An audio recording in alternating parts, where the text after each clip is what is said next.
Hi, I'm Coach Brian with Quadzilla Coaching. Today we have a special guest, Dr. Jessica. She is a new cyclist and she is newly enjoying the sport and really excited. Got a big learning curve, and she had a few questions to ask me, and we thought we'd bring that to you guys. So welcome, Dr. Jessica. Thank you. Thank you. How long have you been cycling now? I think we've been together for about 6 months now. 6 months, okay. And you've got some big goals. Yes, we have a 100-mile race coming up on June 1st. What's the name of the race? It's It is a ride? A ride. It's the Elephant Rock in Douglas County, Colorado. Yep, right. It's a big one. A lot of people will be attending that. There's some climbing, and you did say 100 miles. I did say 100 miles. Are you nervous? Extremely nervous. What are you nervous about?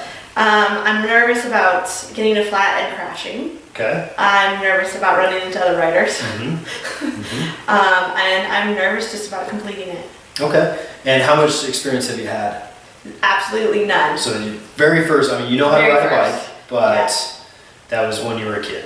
When I was a kid, Okay. yeah. The most I've ever ridden before that was 20 miles because I got lost.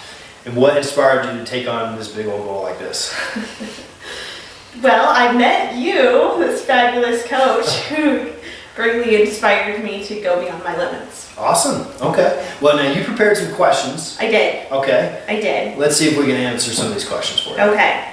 So, my first question is, the night prior to the race, is there anything that I should do to prepare for the race? Like eat a carb-filled meal, obviously get a good night's sleep, but I might not since I'm too excited.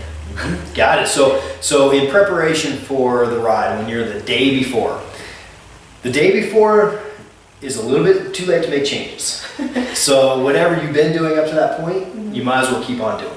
But it is important to hydrate. I recommend hydrating a lot. Pay particular attention to hydrating. Also, particular attention to eating it as well. It's really important that you do eat your full calorie intake the night before and for breakfast as well, because you're going to get some amount of depletion when you sleep and things like that. So it's pretty critical.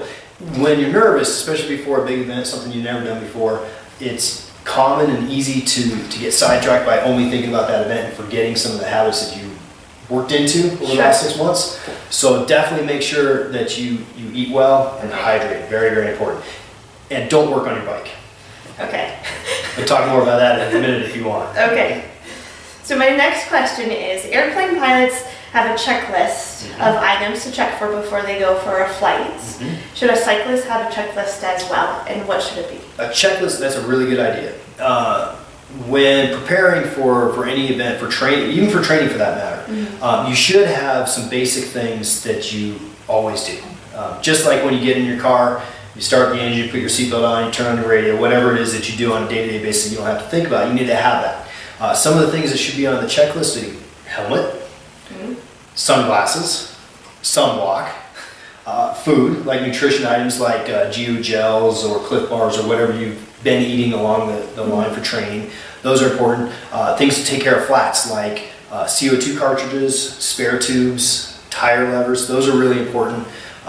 Maybe a frame pump, your gloves, wet riding gear, or cold weather gear, depending on the season. But it's important to, especially as you're new, go write those things out line by line, and simply check them off. You know, you got them there. And it's a pretty good habit to get into before you go into any training ride, because anything that you might need on that 100-mile ride, you've also needed it leading up to that point. Right. But when you're dealing with nerves and things like that, it's really easy to forget stuff. Yes. I've even had people that have forgotten their bike on the way to their ride. They got their helmet and they forgot everything else. You know, so those are important things. I've forgotten my helmet myself too, my shoes and things like that. So yes. Okay.